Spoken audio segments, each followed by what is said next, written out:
ये शिकंजा रोज और कसा जा रहा है।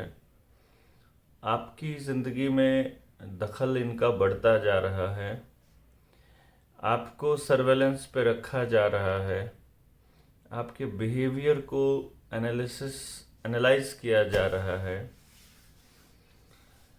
अभी आपको पूरी तरह से कंट्रोल करने के लिए एक नई ट्रीटी आ रही है, WHO पेंडेमिक ट्रीटी। WHO ने एक नई पेंडेमिक ट्रीटी भेजी है हर कंट्री को कि आप इसको साइन कीजिए विद इन 2 मंथ्स। अप्रैल तक का टाइम दिया है। अभी मार्च जो है, मार्च की 11 तारीख आज हो गई है, तो अप्रैल में तक साइन करना है। देखना यह है कि हमारा मंत्रिमंडल उसको साइन करता है कि नहीं करता है।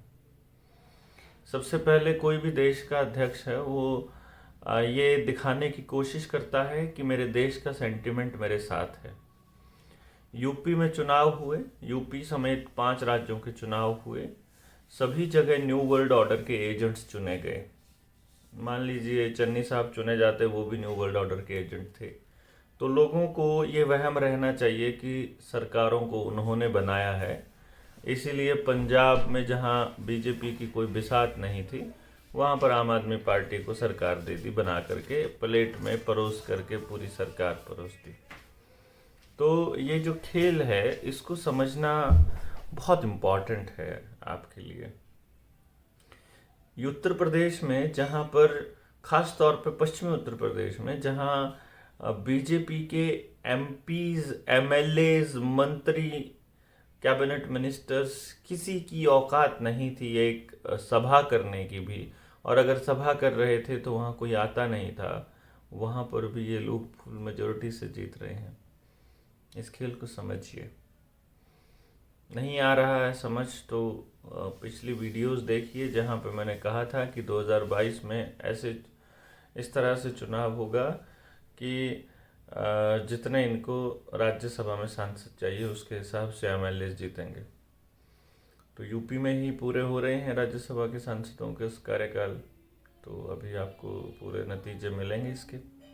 2022 के अंत तक पूरे पूरे आसार हैं कि इस देश का संविधान मोदी जी गिरवी रख देंगे। जिस तरह से इन्होंने पूरे संविधान की धज्जियां उड़ाई हैं इस पिछले 2 साल में स्पेशली, और उससे पहले के कानून बनाते टाइम भी जो पूरा नज़रअंदाज किया है देश के लोगों के सेंटिमेंट्स को, आप समझ सकते हैं।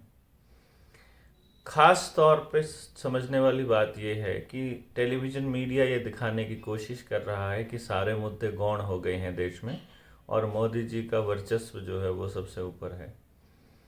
लेकिन आप ये तो बता दीजिए कौन सा वर्ग इनसे खुश है? केवल एक गधों का वो वर्ग जो केवल धार्मिक रूप से अंधा है, सिर्फ उस वर्ग की बात कर रहे हो। वो बहुत थोड़े लोग हैं, मुश्किल से 2-4%। बाकी के लोग जिसमें थोड़ी सी भी अकल है उसको ये पता है कि ये देश को बर्बाद कर रहे हैं और योजनाबद्ध तरीके से कर रहे हैं। अभी जो ट्रीटी पे साइन अगर हो जाता है तो जो 2 साल में आपके ऊपर ज़बरदस्तियाँ नहीं लाद पाए, अब वो लदी जाएंगी। और समय वाकई बहुत बुरा हो सकता है। और यदि आप अपनी चेतना में नहीं लौटे, अगर आप अपने उस चेतन मन से निर्णय नहीं लिया और समाज की बेहतरी के लिए डिसीजंस नहीं लिए, अगर आप आज भी लालच और भय के काबू में आ करके आप सरकारों को आपने मनमानी करने की छूट दे दी, अगर आप अपने इंसान होने का दायित्व नहीं निभा पाए, अगर आप अपने आसपास के लोगों के लिए आवाज़ नहीं उठा पाए, तो यकीन मानिए आपको उसका फल मिलेगा और आप रगड़े जाओगे। बहुत भयंकर दौर आने वाला है। ये मैं आज से नहीं कह रहा हूँ, काफ़ी समय से कह रहा हूँ। और वो भयंकर दौर कैसा होगा आप सोचिए। जिन्होंने इस अमृत प्याले के पहली और दूसरी खुराक आराम से ले ली है, उनको उसके साइड इफ़ेक्ट्स आने शुरू हो गए हैं।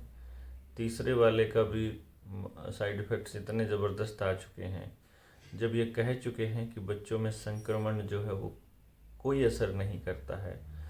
कई हज़ार गुना बच्चों में इम्यूनिटी होती है और उनको कोई फ़र्क नहीं पड़ता है, लेकिन फिर भी उनके साथ ज़बरदस्ती की जा रही है। स्कूलों में राक्षस बने हुए टीचर्स उन बच्चों को ज़बरदस्ती कर रहे हैं, उनके माँ बाप की कंसेंट भी नहीं ले रहे हैं, और अगर वो ट्रीटी पे साइन हो जाता है तब क्या होगा आप इसका अंदाज़ा लगाइए। दौर कोई छोटी मोटी चीज़ नहीं होने वाली है। ये दौर जो होगा ये आपका सब कुछ छीन सकता है। इनके पास बहुत सारे प्लान्स हैं। आप देखिए ना, जिस वक्त यूक्रेन और रशिया का जिक्र चल रहा था टेलीविज़न पर, उस वक्त कोई और जिक्र था ही नहीं, ना किसी बीमारी के बारे में, ना किसी महामारी के बारे में, ना किसी डोजेस की कितनी संख्या हो गई है इसके बारे में। और जब चुनाव था तब चुनाव का जिक्र था, तब वो युद्ध का जिक्र भी नहीं था। यूक्रेन में कहाँ पर बायो लैब्स हैं अमेरिका की फंडिंग दी हुई, स्पेशली जो जिसका मालिक वो बिल गेट्स है। अभी आप ये भी कह दोगे कि बायो वेपन्स यूक्रेन ने छोड़ा है पूरी दुनिया के अंदर। आप विश्व युद्ध का भी खतरा दिखा सकते हो, देश में गृह युद्ध का खतरा है, ये मैं 2 साल से बोल रहा हूँ। आप सोचिए कि आपके पानी को इस तरह से सेंट्रलाइज कर दिया है कि अगर आपको पानी दे दिया जाए, उस पानी में अगर कुछ मिल जाए तो अगली महामारी कितनी आसान हो जाएगी। अगर बिजली का कनेक्शन काट दिया जाए तो आपकी ज़िंदगी कितनी मुश्किल हो जाएगी। अगर पेट्रोल डीजल के दाम आसमान पे पहुंच जाएं, 150 रुपये 200 रुपये पहुंच जाएं, तो आपकी ज़िंदगी कितनी आसान हो जाएगी। ये सब करने वाले हैं ये। अगर इनको डिजिटल करेंसी लानी है तो इनको उस योजना पे भी काम करना होगा जिस पे ये बहुत समय से काम कर रहे हैं, जिसमें रशिया भी शामिल है, चाइना भी शामिल है, अमेरिका भी शामिल है। जिस सिमुलेशन में, जो डिजिटल करेंसी वाला सिमुलेशन था, और डिजिटल करेंसी प्रोग्रामेबल होगी। यानी अगर आपके एम्प्लॉयर ने आपको 2000 रुपये का या फिर 2000 की कीमत का आपको क्रेडिट दिया है सोशल क्रेडिट सिस्टम के अंतर्गत, तो वो डिजिटल करेंसी प्रोग्रामेबल होगी। अगर आपने वो राशन के लिए ली है तो आपको राशन पे ही खर्च करना पड़ेगा, और वो पूरी तरह से ट्रेस होगी, पूरी तरह से आपके ऊपर सर्वेलेंस चलेगी, आपका खर्चा भी। ये फास्टैग क्या है? यही तो है, आपको सर्वेलेंस का तरीका है। तो ये सर्वेलेंस आपके ऊपर लंबे समय से रखी जा रही है, आपके मोबाइल के थ्रू भी। सीसीटीवी कैमरास भी लगे हुए हैं, हाई रेजोल्यूशन सीसीटीवी कैमरास का भी यही खेल है। यही तो है न्यू वर्ल्ड ऑर्डर, एक सत्ता, उसी सत्ता को देना है। अभी तो बहुत सारी चीज़ें हैं इनके पास, प्लान ए है, प्लान बी, जैसे विश्व युद्ध हो जाएगा उसमें भी आप नहीं फंसे अगर, तो फिर पेंडेमिक आ जाएगी जो डिजिटल करेंसी के लिए, ये साइबर पेंडेमिक, क्योंकि इंटरनेट कंट्रोल करना है, ये वीडियोस कंट्रोल करनी है। आपको इंटरनेट एक्सेस तभी दिया जाएगा जब आप यस मैन होंगे। और ये जो पेंडेमिक भी अगर नहीं आई तो फिर यूएफओज वाला कॉन्सेप्ट आ जाएगा कि जो एलियन थ्योरी आ जाएगी इनकी। वो कहेंगे कि एलियन का अटैक हो रहा है तो पूरी दुनिया को मिलके लड़ना होगा, तो आर्मी सबकी मिलके एक आर्मी, ग्लोबल थ्रेट। देखिए, ग्लोबल अगर सरकार चाहते हैं और पूरी दुनिया को ग्लोबल लेवल पे अगर ये कंट्रोल करना चाहते हैं तो उसका तो एकमात्र तरीका यही हुआ ना कि ग्लोबल थ्रेट होना चाहिए। और ग्लोबल थ्रेट कहाँ होगा? जब पूरी दुनिया को किसी बाहर की संस्था से डर होगा, और वो एलियंस हैं, तो एलियन थ्योरी आ जाएगी, नई दूसरी महामारी कोई आ जाएगी। तो उस केस में आप क्या करेंगे? आप अपने ज़िला के लेवल पे कितने मजबूत हैं, ब्लॉक लेवल पे कितने मजबूत हैं, आपके साथ कितने लोग हैं, आपने तो अभी खोजना शुरू नहीं किया है, क्योंकि आप अभी टेलीविज़न में खोए हुए हैं और देश तरक्की कर रहा है, आपको ऐसा लग रहा है। शायद आप अनजान हैं अभी। भूमि अधिग्रहण बिल, पानी का कानून, बीज का कानून। हमने कुडलन गांव के एक किसान की आज वीडियो देखी असंध हलचल पे। दिलबाग भाई ने वहाँ दिखाया कि किस तरह से वो किसान अपने खेत में सरसों को उसने हैरो चला दी उसके ऊपर, 14 एकड़ सरसों पे, क्योंकि उसको बीज गलत दे दिया था, क्योंकि अपना बीज बना नहीं पा रहा किसान। कारण क्या है कि ओरिजिनल बीज बाज़ार में छोड़ ही नहीं रखे हैं, सब जेनेटिकली मॉडिफाइड ऑर्गेनिज्म, सारे जीएमओ सीड्स। फूड भी ऐसा ही आ जाएगा, बीमारियां भी आएंगी, बीमारियों के भी पैसे दे रहे हो, इलाज के भी पैसे दे रहे हो, पढ़ाई के भी पैसे दे रहे हो, फिर नौकरी लगने के भी पैसे दे रहे हो, फिर नौकरी करते रहने के भी पैसे दे रहे हो। आप हर चीज़ के पैसे दे रहे हो और आप देते ही जा रहे हो। और जो लोग नहीं नौकरी लगे हैं वो पैसे लेके बैठे हैं, होगा उनसे भी कुछ नहीं। जो नौकरियां कर रहे हैं उनकी नौकरियां भी जाने वाली हैं, अगले 2 या 3 साल में उनकी नौकरी चली जाएगी, अगर आप सरकारी डिपार्टमेंट में हैं तो भी, प्राइवेट में तो भी। अगर आपने खुलकर विरोध करना शुरू नहीं किया तो आपको उठना ही पड़ेगा। आंगनबाड़ी वर्कर हो, बैंक वाले हों, रोडवेज वाले हों, रेलवे वाले हों, डाकखाने वाले हों, LIC वाले हों, BSNL वाले हों, HPCL वाले हों, BPCL वाले हों, भेल वाले हों, हेल वाले हों, सेल वाले हों, एयरपोर्ट वाले हों, NHAI वाले हों, ढाबे वाले हों, छोटे दुकानदार हों, बड़े दुकानदार हों, मॉल वाले हों, किराएदार हों, टीचर्स हों, आंगनबाड़ी वर्कर हो या फिर आशा वर्कर हो या कोई और महकमा जो रह गया हो वो है, इन सबको एक प्लेटफॉर्म पे आना पड़ेगा। जनता सरकार मोर्चा ने एक मौका दिया है कि आप, एक प्लेटफॉर्म है आपके पास जिसका कोई प्रधान नहीं है, जिसका कोई चेहरा नहीं है। आप क्यों नहीं आकर के लड़ाई को एक साझा लड़ते हैं? क्यों? कल 12 तारीख है और देश के कुछ योद्धा PMO जाएंगे उनसे सबक मांगने। कल ऐसा योग आंदोलन की बरसी भी है। गांधी जी ने जब दांडी यात्रा निकाली थी उस दौर में 12 तारीख थी, 12 मार्च को ही नमक का कानून तोड़ा था। देश के लोगों ने ऐसा योग आंदोलन शुरू किया था कि हम नहीं मानते तुम्हारे कानून जो इंसानियत के खिलाफ हैं, जो नेचुरल लॉ के खिलाफ हैं, जो हमें हमारे अधिकारों को एक्सेस करने नहीं देते हैं, हम नहीं मानते तुम्हारे कानून। तो आपको भी हमको भी ऐसे ही करना पड़ेगा। जो इंटरनेट है उस पर अपनी मर्जी की चीज़ें नहीं देख सकते, क्योंकि आपने 2 वीडियो 4 वीडियो किसी की देख ली, वैसी वीडियो दिखनी शुरू हो जाएंगी। आप अपनी मर्जी से निर्णय नहीं ले सकते क्योंकि मीडिया आपको फीडिंग दे रहा है लगातार। तो सोचिए, अखबार और मीडिया, टेलीविज़न मीडिया और अखबार का बहिष्कार करना पड़ेगा, पूर्ण बहिष्कार जिसको कहते हैं।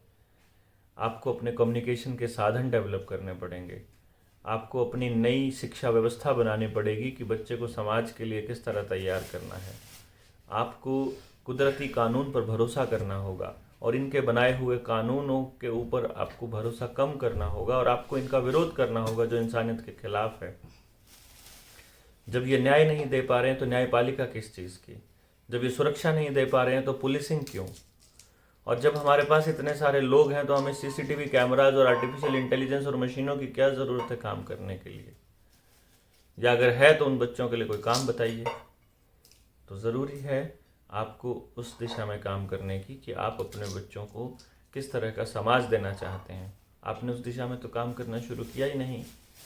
आपका बच्चा फिर से उसी प्रोग्रामिंग की तरफ चल पड़ा है, सदियों की प्रोग्रामिंग। ऐसा लगता है जैसे कई दशकों की प्रोग्रामिंग है, तो इतना आसान नहीं होगा समाज के लोगों को जगाना।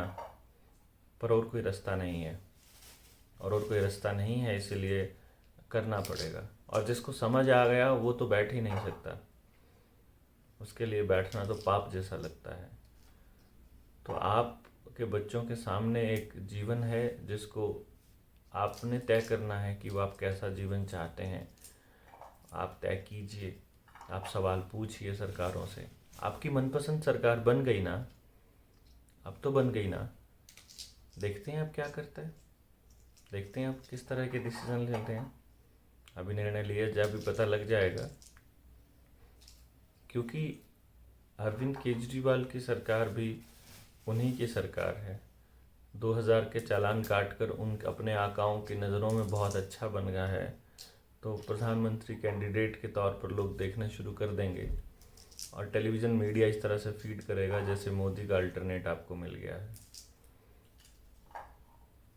देखते हैं कि आपको कितना समझ आता है न्यू वर्ल्ड ऑर्डर, और ये देखते हैं कि आप अपने घर से कितना निकल पाते हैं, किस तरह से आप लड़ पाते हैं।